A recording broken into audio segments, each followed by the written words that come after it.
কৃষি জমির মধ্যে গড়ে উঠেছে অবৈধ ইটভাটা। একদিকে ফসলের ক্ষেত, অন্যদিকে লোকালয়। চুল্লির দূষিত ধোঁয়া ছড়িয়ে পড়ছে আশপাশে।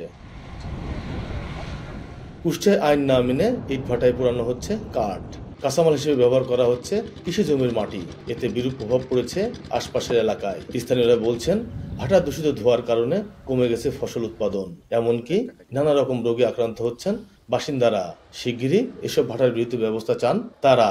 ভাটা হওয়ার আগে অনেক ফলন হতো, কিন্তু এখন আর অত ফলন হয় না।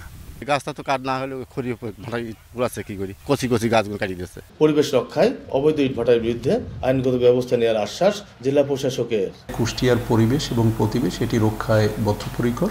ইটভাটা যেগুলো অবৈধ, নিশ্চয়ই সেটি আইনানুগ যে ব্যবস্থা সেগুলোর বিরুদ্ধে সেটি আমরা অবশ্যই গ্রহণ করব।